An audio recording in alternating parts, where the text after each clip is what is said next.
So I welcome you all. And this is just to remind everybody, this is a webinar series called All About Outcome. All About Outcome series started by about a year and a half ago.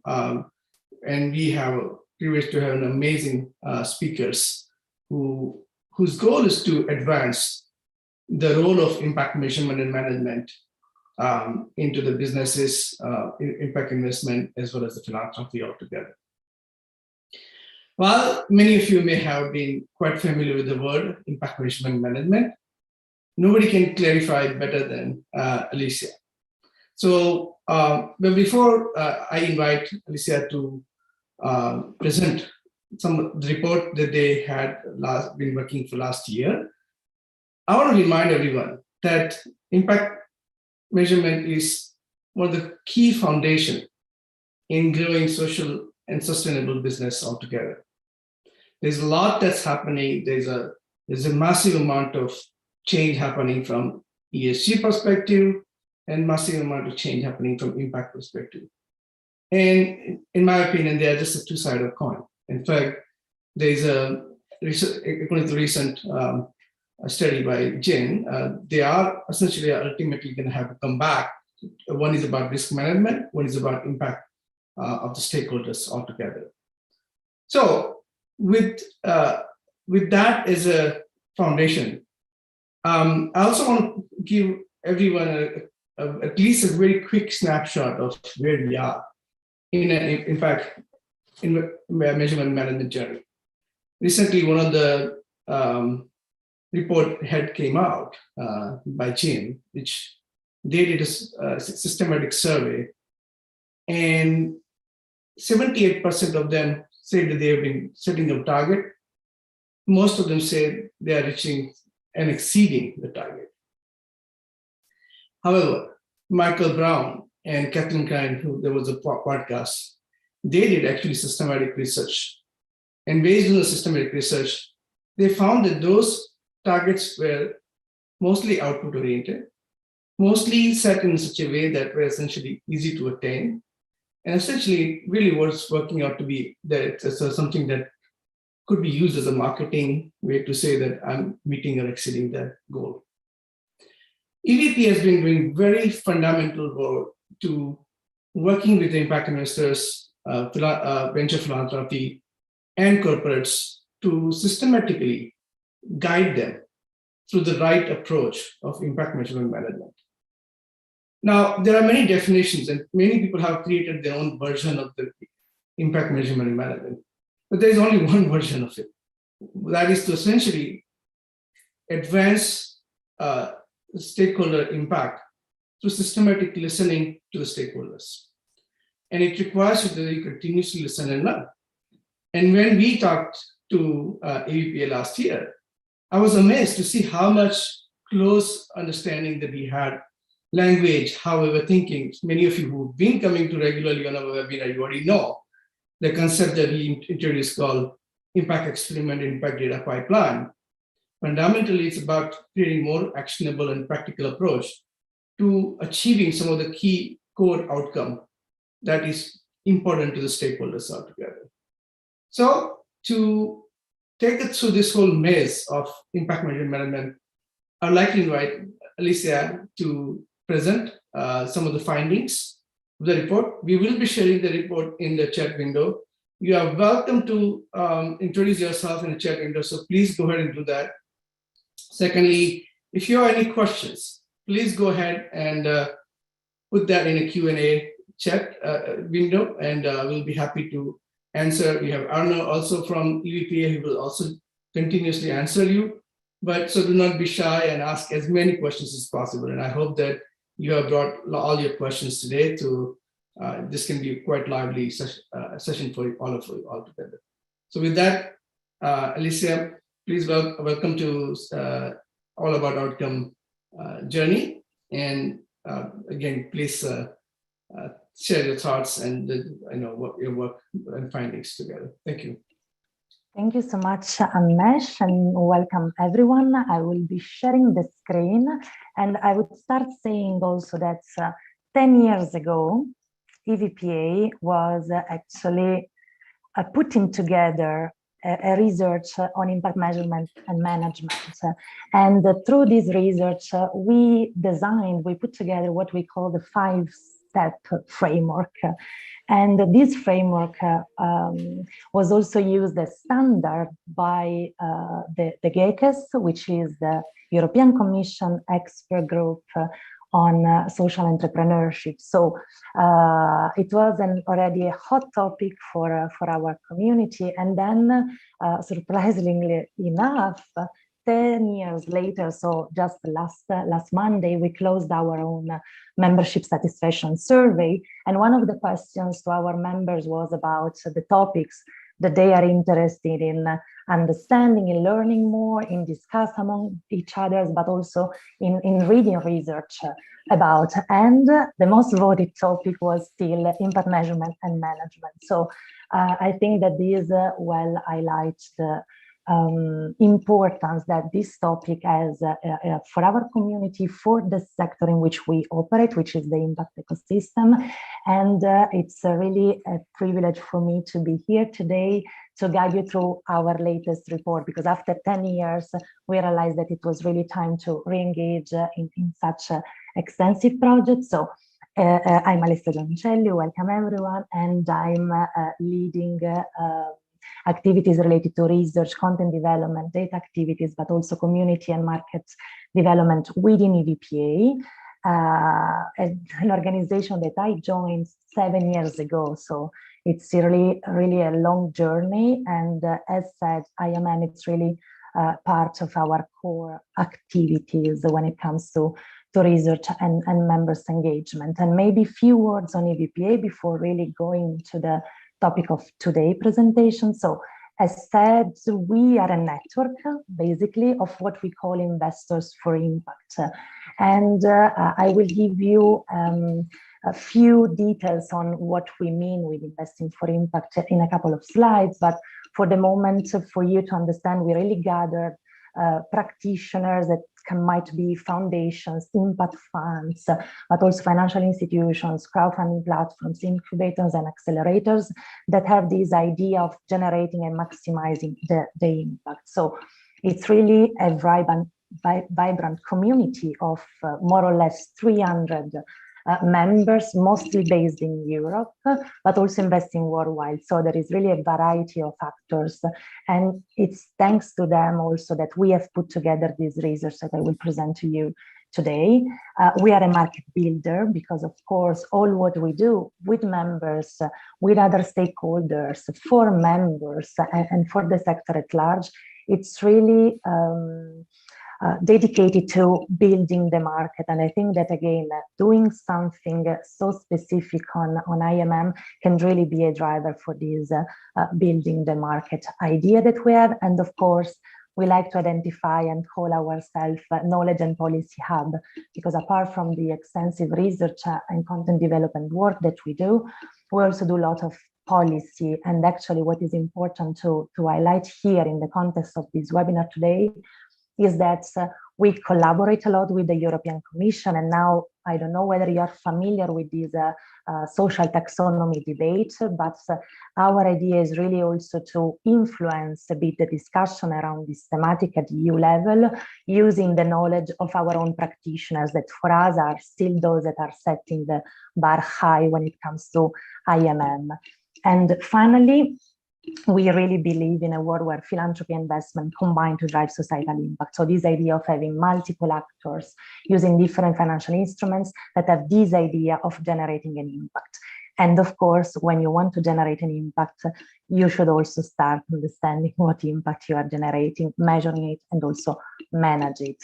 And of course, now it's me, but I could have not have done such a project and all the research that we do without my research team. So as Amesh was saying, Arnau is also here connected. And of course, all the material that we have put together has already been presented earlier this year, because we launched this research last year, and my colleagues already presented it. So if you are familiar with us, you would know already these tireless and committed people that work with me in terms of research and IMM. So the idea of today is really guide you through the content of the report.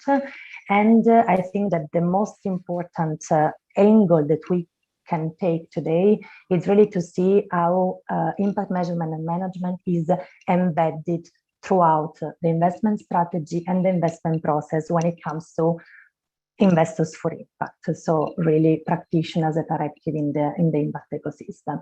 And you will see that there will be a focus on investment strategy, one on screening and selecting deals, another one about the investment management per se. And then we included also some highlights on the importance of preserving impact after exit, which is also a topic that is very close to our heart, because of course, when you support organizations and then you exit, regardless the instruments, the financial instruments that you are using, it's important that you make sure that you are preserving the impact that you have contributed to generate. So I will be talking, but then as Amesh says, you have the possibility to write your questions, but also I will ask you at certain point to take your phone and to vote, because we also have some interactive polls, just to understand a little bit what you think the discussion looks like, is about. So let's start from investing for impacts very quickly, but very important.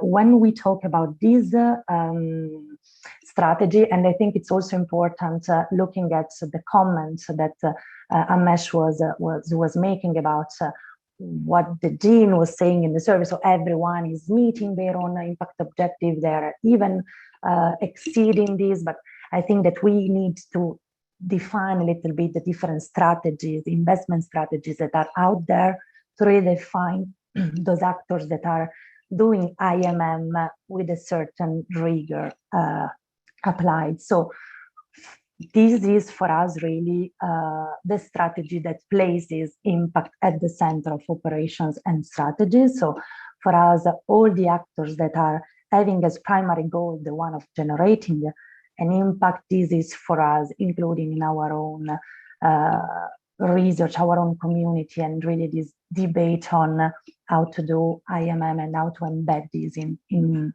everything that you do as an investor. And then we're talking about an highly engaged and long-term approach where there is really the deployment of patient capital. Of course, this patient capital goes to what we call social purpose organizations, social enterprises, charity, NGOs, with the final goal of maximizing impact on people, planet, and all things that we are familiar with.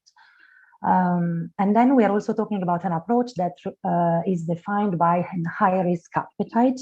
So there is really this attention to support innovative societal solutions, so taking higher risk compared to more traditional investors.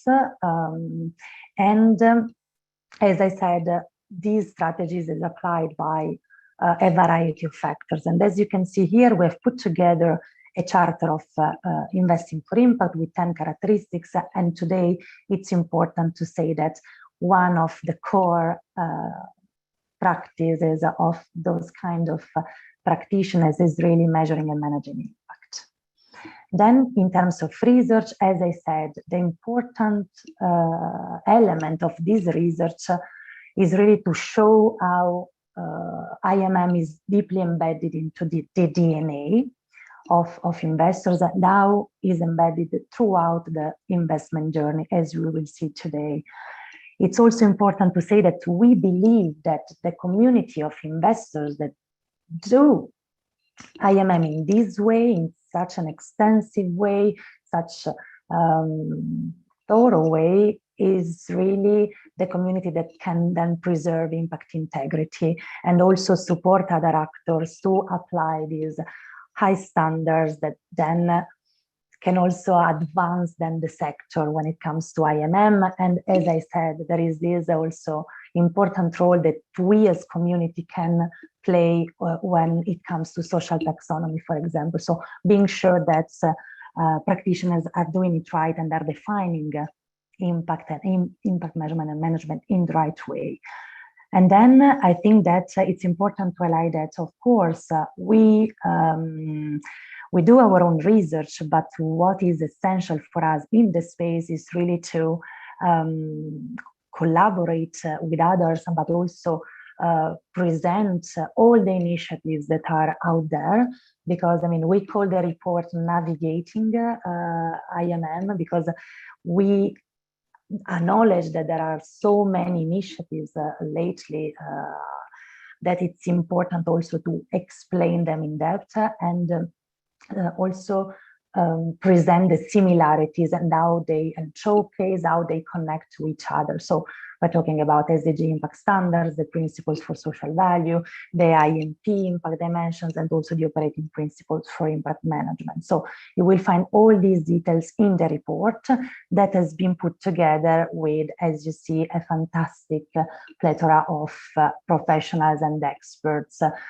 We engage almost 60 practitioners, people that are really knowledgeable about the topic, and we went through a lengthy process of interviews and iterations, communication, really to put our insights in this report.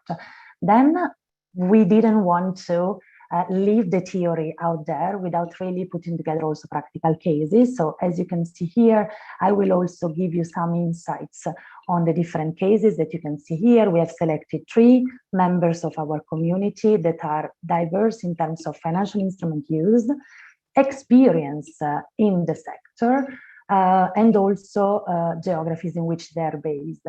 So the idea is really that regardless the fact that whether you are a foundation, whether you are a fund, you should really be doing IMM in the same way and really again embedding these along your investment journey. And when I say investment, we're also considering, as I said, high engagement making practices. So Rethink Ireland, for example, is a high engagement makers, whereas Bridges Fund Management, Bridges Evergreen, which was the topic of the entity that we explored for the case, is a fund, same as Tilia Impact Ventures. So the report is structured in this way. We have the different phases of the investment process. We have the investment strategy, and then all the other phases, the screening, the due diligence, the structuring, investment management, and exit. And then, as I said, this is what you see now on the slide. This is our 5-step approach that we developed almost 10 years ago, and that we wanted to test, thanks to our research, to see whether it was still relevant. We refined it a bit, but what we discovered is that this is still relevant, because as you see here, there are several steps. The first one is setting objectives. The second one is analyzing stakeholders. The third one is measuring and monitoring results. The fourth one is verifying and valuing impact. And the fifth one is reporting. And I think that what is important here to highlight is that IMM is not a linear process. It's a never-ending process. And you see it with this idea of the circle. And the idea behind is really to continue to learn and improve thanks to this iterative process that you should apply if you are supporting social enterprises, social purpose organizations. And today we will see how these two things combine with each other. And I would start from the investment strategy then. So as you can see here, of course, when it comes to investment strategy, so really the first process that an organization that invests should go through. Of course, when it comes to IMM, we are talking mostly about the first step of our framework, so really setting up objectives. And then I think something that it was interesting to include in our report is really the factors and the elements that influence all the IMM practices going forward after the strategy. So as you can see here, factors that have an influence on the way of doing IMM is, of course, non-financial support, but also non-financial support, the role that the organization plays toward the investee, governance and resources. Of course, there are organizations that have more resources to allocate to this kind of exercise, if we want to call it exercise, and of course also the ecosystem in which you are active as an investor, as an investor for impact. So these are also key elements that for us as EVPA influence lots of other practices, not just IMM. But what is important to highlight is that they also have implication on the way in which investors can set up their own processes. Then another important element that we have included in our report is this discussion about the two levels of impact. So probably lots of you are already familiar with this concept of two levels of impact. So we normally, when we talk about impact, we normally think about the impact that the investees, so the social enterprises, the social purpose organizations, have on the final beneficiaries, on the end users, on the planets, on the environments. But we should really distinguish this impact from another level of impact, which is the impact that the investors for impact has on its own investees. So as you see, it's something that goes a bit beyond the final level of impact. And it's important to recognize the two impacts, because then for a practitioners, it's interesting to see how they can maximize both impacts, actually, not just the final one on final beneficiaries that its own investees can do, but its own impact on the investees. And to make it more concrete, we can see what are the outcomes related to this level of impact, looking at the investors' impact on its own beneficiaries. So you will see these elements are really linked to the non-financial support. So it's quite immediate, the connection that we can do with non-financial support. So if you're an investor and you are financially and non-financially support an organization, of course, there are areas that you would like to strengthen, capacities that you would like to strengthen when it comes to support your investees. And there are things that you then look at when it comes to the changes that you were able to make happen thanks to your support. And we have financial solidity, impact management practice, of course, organizational resilience, but also we had included more experts through the research of last year, which is also strengthening unserved investees, because again, this is something that can be measured and can be assessed when it comes to the contribution of the investors, looking at the support that he gives. And of course, also, we believe that understanding the catalytic role that the investors can play might be considered as an important part of this impact that the investor has on the investees. But then not just these elements should be considered, but what we call a third level of impact. So there is already a second level of impact that we touched upon, but then what our practitioners explained to us was really this third level. So let's think about the impact that investors can have on the ecosystem at large. So if you think about the different changes that, thanks to the work of investors, the changes that might happen in the society at large, we can really consider this as a third level of impact. And as you can see here in the slide, there are three main dimensions that we have identified thanks to the practices of our members, let's say, mostly because we also interviewed experts that are not part of our membership base, but when it comes to practical cases, we address members' practices. And you see here something that I mentioned at the beginning, so really this raising the bar attitude. So how you, as an investor, would like to give the examples to the others, basically, in the way in which you conduct IMM. Also, something that is very important to link to this third level of impact, which is pretty obvious, is really how you as an investor, thanks to your activities, are supporting the ecosystem to become a thriving local ecosystem. And of course, as we already said, we should really think of how the investors contributed to integrate a system change lens. So really this idea of collaborating with others or enhancing the collaboration among different stakeholders. And all these components can be really assessed and look at as a third level of impact that it's super important to consider when it comes to IMM. Then we can continue with probably the most obvious thing, which is the theory of change. So of course, if you are an investor and you are active in the, if you're an impact investor and you want to solve a challenge and to contribute to make a positive change, you should come up with your own theory of change when you are putting together your investment strategy.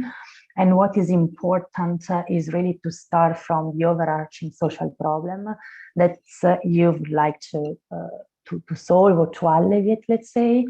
And of course, after that, so you should look as an investor at the specific objectives that you want to achieve in order then to solve this overarching problem. And of course, it's important to focus on outcomes.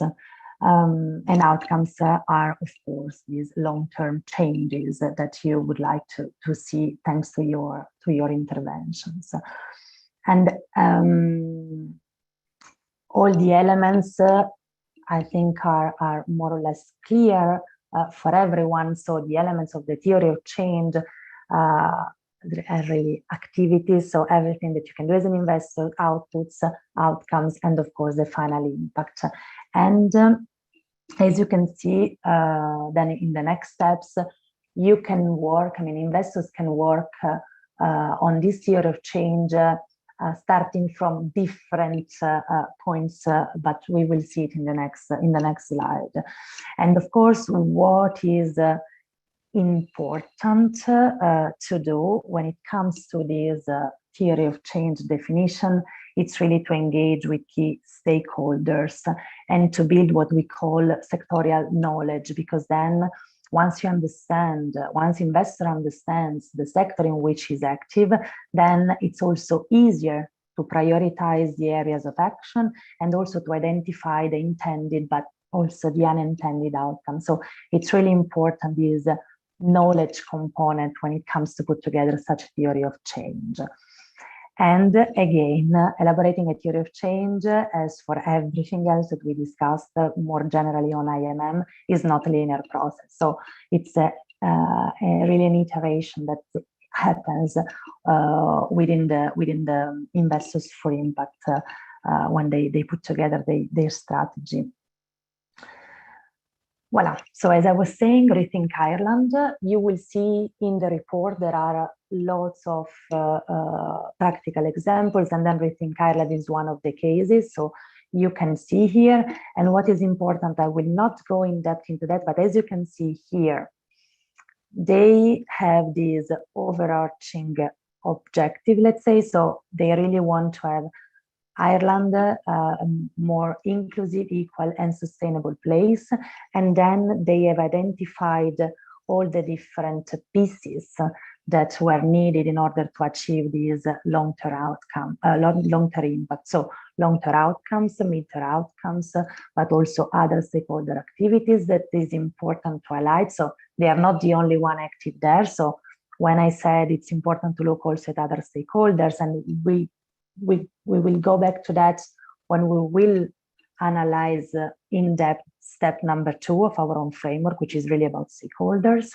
And then, of course, there are short-term outcomes and the activity. So I'm reading the theory of change from the end to the top, because this is one of the ways in which investors normally do when it comes to theory of change. So starting from the problem and then go back to what is needed to achieve, what is expected, and what is needed to achieve. And I think that also, when it comes to Rethink Ireland, what is interesting to highlight here is that they also define the 3 levels of impact. So what is important and very practical in our research is that it's a lot of theory, but then you see really practical cases and practitioners that are doing it. So you can see on the slide, Rethink Ireland has an impact on their awardees. It's how they call the organization that they support. And then the awardees have an impact on the beneficiaries, as we said, but then we have this 3rd level. So Rethink Ireland has an impact on the ecosystem at large. That means create impact on the ecosystem via system change strategies. So this is a bit a flavor of how a practical case is structured. So really, we try to link our own insights to practical cases. Voila. So I'm talking, but now it's really time for you to take your phone. I would like to ask you a question, actually. And I will read now the question. There are lots of options. You can only choose one option. Of course, if you are a capital provider that also invest money and do IMM, it will be easier for you to answer. But then if you can go to this slido.com website, then you can scan the code, or you can type the numbers, the codes, so the QR code or the code. And the question is, which of the following elements has more influence on your IMM system? And then we have the ecosystem where we operate, the type of financial instruments we deploy, the ticket size and our investment time horizon, our internal governance structure and resources, the type of non-financial support, so all things that I said at the beginning that had an influence on how you set your objectives. And then there is our co-investment policy and the role of the other funders supporting the same investees grantees. And I think, yeah, that's it.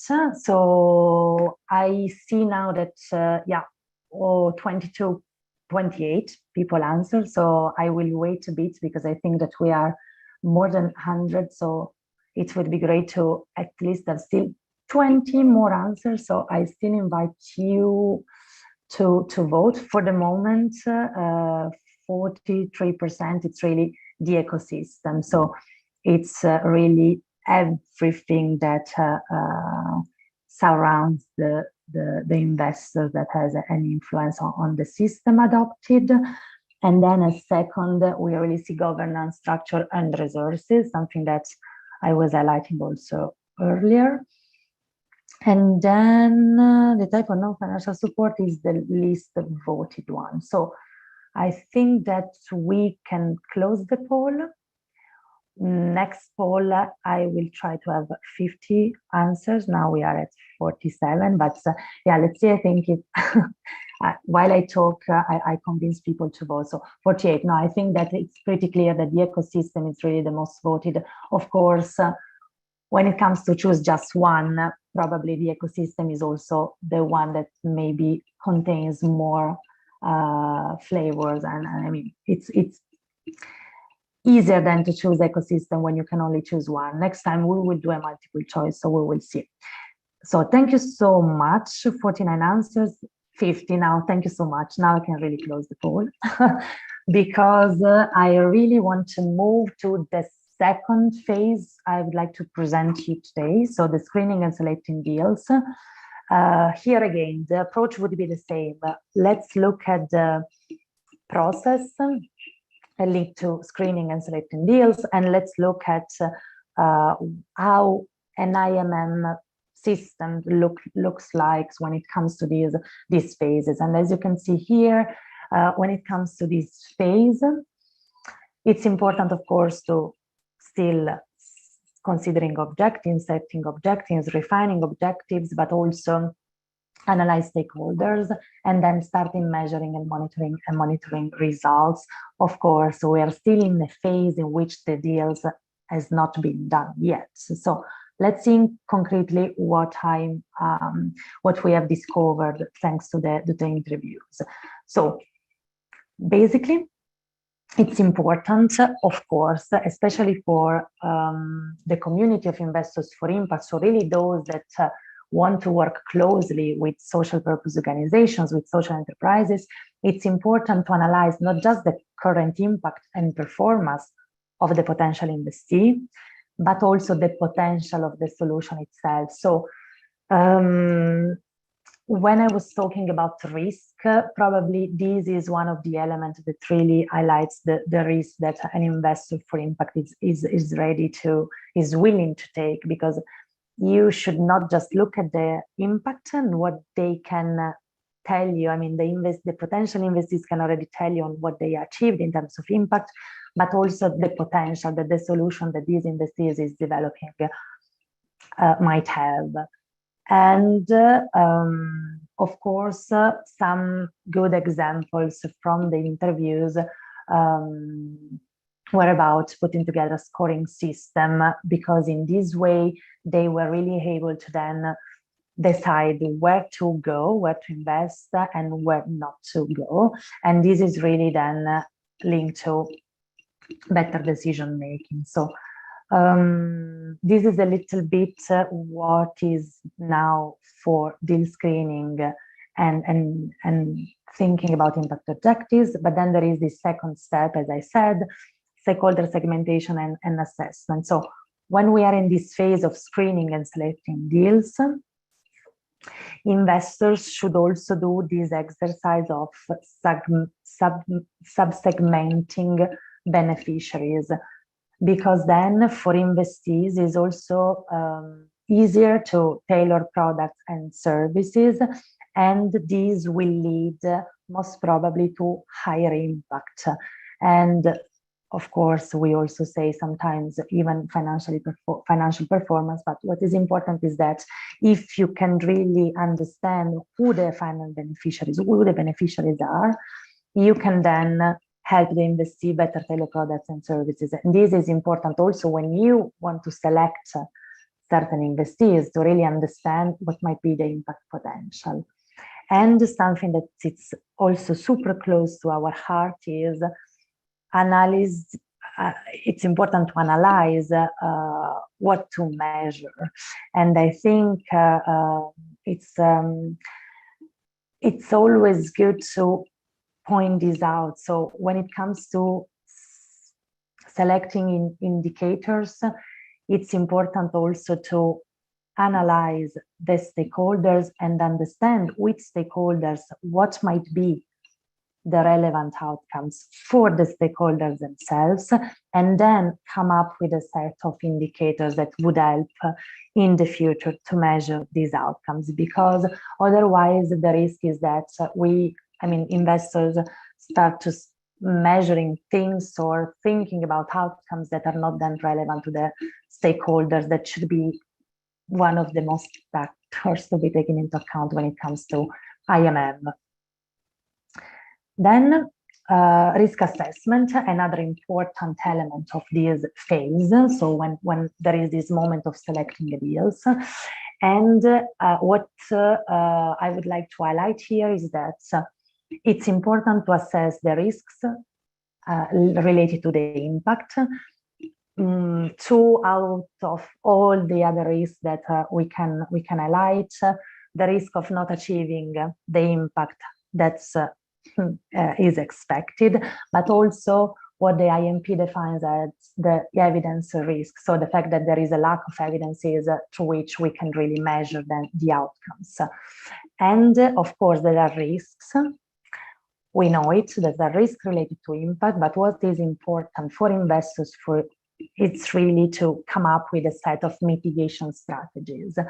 So everything is really about prevent the risk and understand how, in case the risk would materialize, then how to tackle this. So it is also important in this phase of the process, of the investment process. And another thing that it's important to say is that there is not just the risk related to this impact, this second level of impact, but there should be also a risk management at the investor level. So how, for example, investors, while building the first relationship with investees, should understand how not to burden them with excessive requests in terms of impact, for example, or excessive impact requirements, because then they should be really conscious about investees' capacities and resources when it comes to IMM. And again, we believe that this is important to consider also during this screening and selecting deals phase. And then I think I already said something about indicators. So two additional comments. It's really, when it comes to indicators, those that should be prioritized are those that will drive future decision making. So everything when it comes to impact measurement and especially management, it's really about decision making in the future. So how to use all these data, all these evidences to do better, to make better informed, to take better informed decision in the future. So also the indicators should be then used in order to facilitate this decision making process. And as you can see, there are different types of indicators.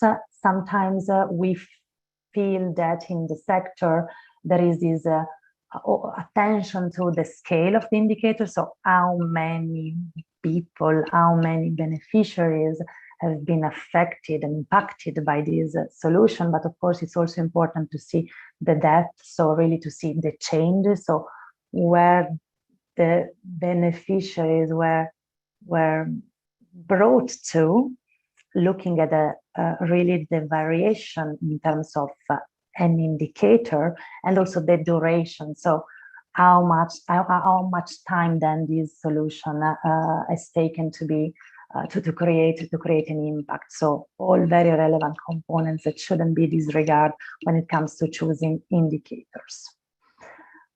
And then last slide on this second phase of the investment process.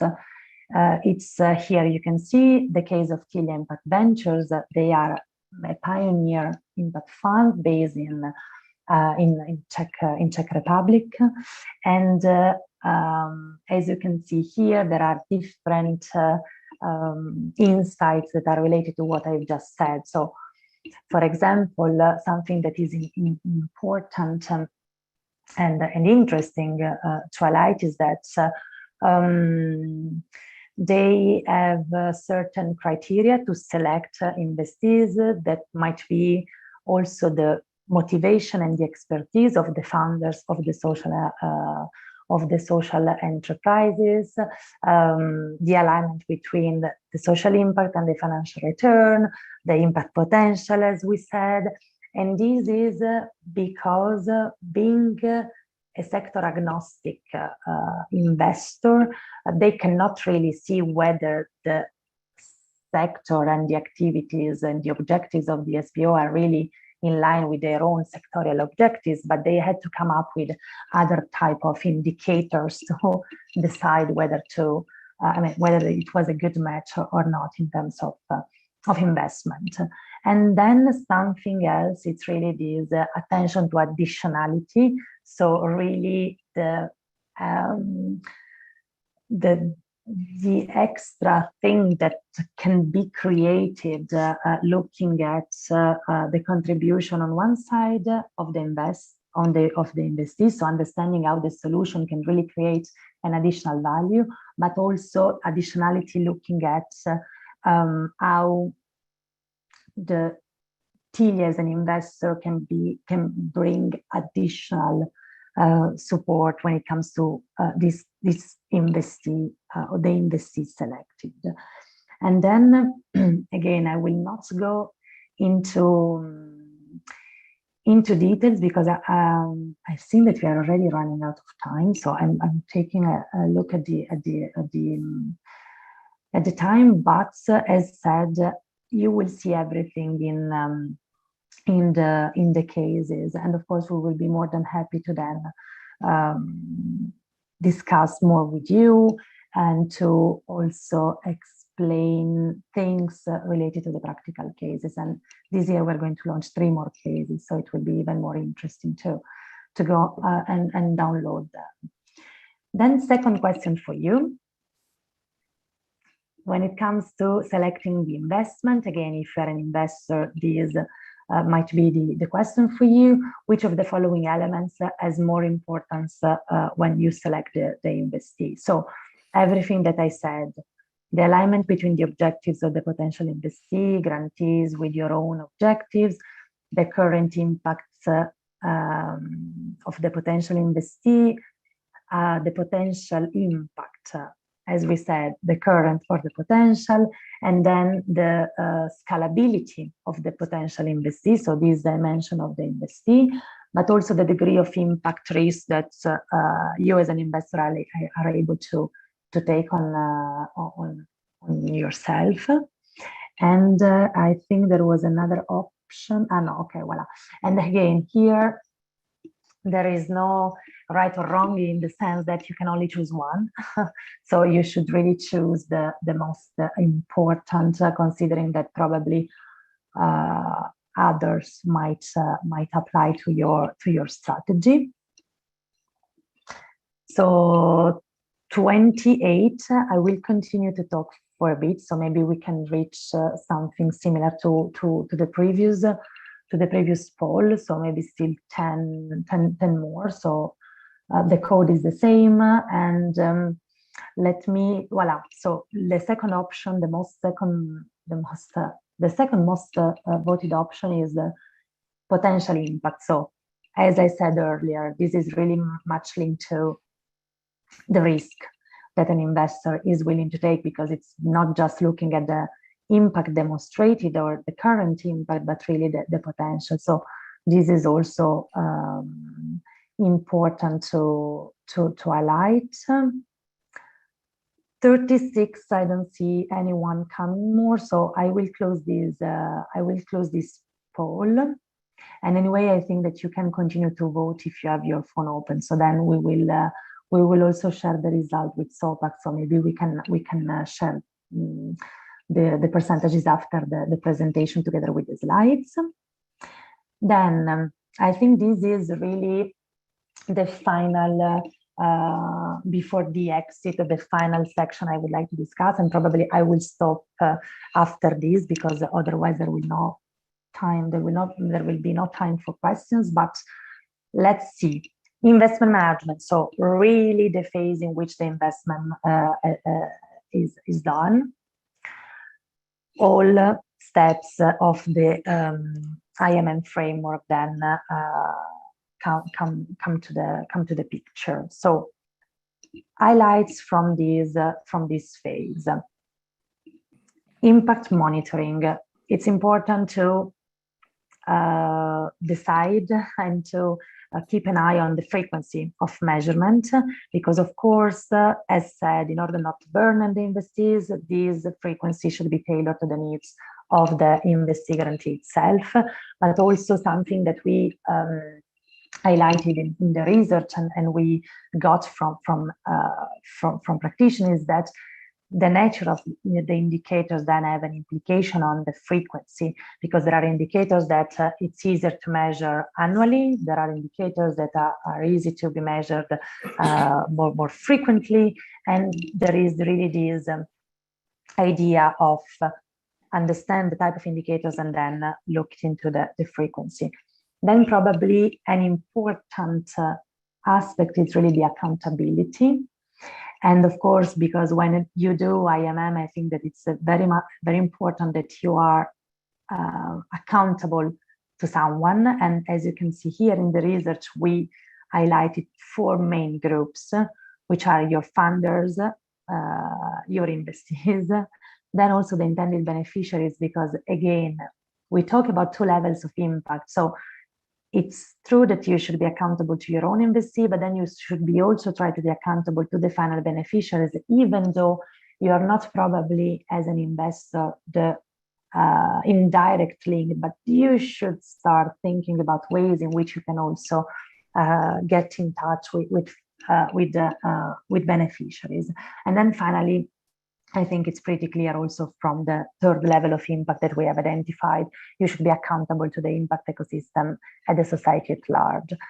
And of course, what would be good to start doing, it's really to develop a bit this idea of external assurance when it comes to accountability. And maybe I would highlight that this year we're going to produce a burning topic series, and of course accountability and assurance will be part of this debate, because it's really a topic that now is becoming a hot topic when it comes to IMM, and now be sure that organizations are accountable and are really doing IMM in the way in which it should be done. Okay, learning and improving, never stop learning. I think it's something that we already said, continuous improvement, stakeholders' feedback. It's really about managing then the impact. And then impact report. I think that here again, we were talking about accountability. Here we're talking about transparency. So probably in an impact report, we should not just focus on indicators, outcomes, but also include something about the decisions that have been taken, for example. So really including this attention on the decision-making process that comes along the IMM system, but also what trade-offs have been identified, because all these information can then support the others, can support other investors, can support newcomers, and this raising the bar attitude can really then improve ways in which IMM is done in the sector, and also IMM is maximized, impact is maximized at the end of the day. And here there is a comment on SDGs, and I think I will stop there, Amesh, if you're fine with it, because otherwise it's too long. When it comes to SDGs, now everyone talks about SDGs, luckily, because it's really a framework that is widely accepted and understood. But when it comes to link SDGs and IMM, we believe that we should be a bit cautious when it comes to reporting, or when it comes to saying that there is a reporting on SDGs, because what we have seen is that if you are using SDGs but not to really assess the contribution that you have as an investor towards these SDGs, so really coming up with a system that can support you tracking, then probably you are using SDGs just as a marketing tool or as a signal that it's more an indication of where you are investing, not really a system to measure the impact that you are creating. Again, one of the burning topics of this year will be around SDGs. So if you want to engage with us on this conversation, you can always reach out to us. Amesh, I will stop here, I think, maybe, if you're fine with it. So let me see. Yeah. Because otherwise it's too much. Yes, no, I think it was a lot of information, and thank you. And guys, everyone, if we haven't really downloaded the paper, please go ahead and do that. It's based on research from so many different leading practitioners around the world, and there's a valuable set of resources that I would highly recommend you to apply. I think, Alicia, regarding question answer, I think Anna has been kind enough to be answering many of the questions. Cool. I would like to maybe close out with the way we opened it, essentially, which is really, if you look at your last poll, the alignment between investors and investee is critical, alignment of goals. And I also pointed out the fact that in some way, according to Jean's report, the people set the target between the investors and investee, and they even exceeded. Is that considered good? How? And the question is here is that what are the three basic things that needs to happen, or maybe few basic things that should happen to improve that goal or alignment altogether?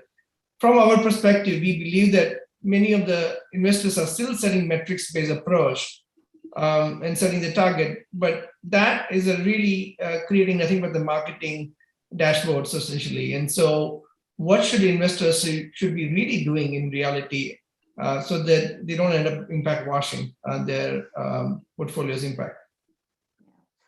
So I think that, again, these engagements of, I mean, we call them stakeholders, but then when it comes to the investee, so really the first type of stakeholders, they should be probably those involved into these decisions. So really co-creating indicators with your own investees. Of course, we understand that it's not possible for all type of investors, especially those big investors that have not this hands-on relationship with investees, but the fact of listening to them when it comes also to putting together outcomes, it should be basic, because then you can find ways of doing it, considering your constituency, your activity, the size of your portfolio. But there is really this attention to what they believe it's also useful to measure, and then I think that probably this idea of not just asking investee to report on data.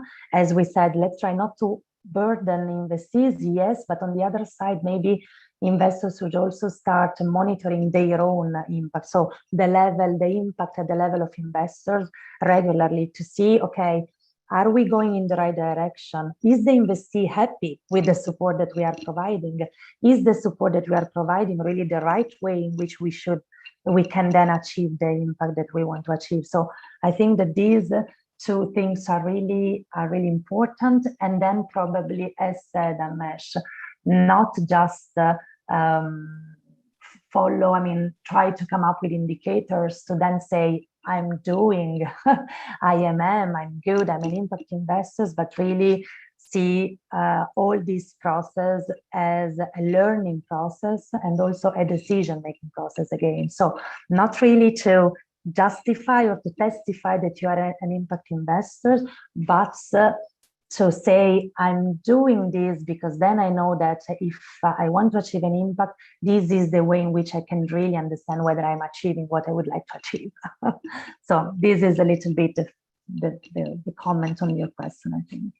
Yeah, and that's absolutely true. And I think obviously there needs to be a better understanding of the outcome. Now, one of the things that at least we observed, and we've been talking to many asset managers, is that many of the impact managers are actually coming from the finance background and not necessarily the impact measurement management. There is impact measurement management is a new area, obviously, but is there any advice on how to create that kind of the strength? Because if everybody is talking about the metrics level targets, which are easy to achieve, then nobody's really achieving the real outcome. So any thoughts on the skills that is needed in the sector? I think that really starting to look at the IMM not just as an indicator driven process, but really as a management process. So the fact that you don't have to achieve, I mean, the problem is that not that you're achieving something, but that you need to understand if what you're achieving is really important to also your stakeholders. So also I think that this theory of change theory of change is something that in our own sector is pretty common. All impact investors have dealt with creating a theory of change, which is probably something that asset managers that are starting to do impact investing never thought about it, because their own primary goal was something else. So I think that probably starting also coming up with this conversation around theory of change, okay, what are the problems that you would like to solve, and then proceed backwards, might also maybe add a new flavor to it that might go beyond really just the metrics and measuring along some metrics that might also be easy if you are the one setting them. So maybe also this assurance should play a role in this sense. So, right. Well, thank you. First of all, I'd like to apologize to a lot of people who could not join on LinkedIn Live. There was some technical glitch, I believe, from the LinkedIn Live, the restream, that the platform that used to stream from Zoom to LinkedIn. If you're still looking for a recording, we'll be happy to send recording to every one of you. We also are live on YouTube, so hopefully you had a chance to catch up on that one. But if you can send us an email at unmesh@sopac.com, I'll be happy to send you the recording as well. And again, sorry for the glitch. This is something we couldn't have. This is unavoidable because some of the glitches on the platform like LinkedIn and Distro itself. So we'll do that better job next time. But Alicia, thank you so much for your time today. It's been a really pleasure and privilege to be you here on All About Outcome series. And this is all about moving the field of impact measurement and management forward. So I think to all of you who joined, thank you for your time as well. We appreciate you coming back regularly and be part of the ecosystem. And till the next webinar, thank you so much, and thank you for joining your time. Thank you. Bye. Thank you. Thank you so much, everyone. Thank you, Mesh. Bye.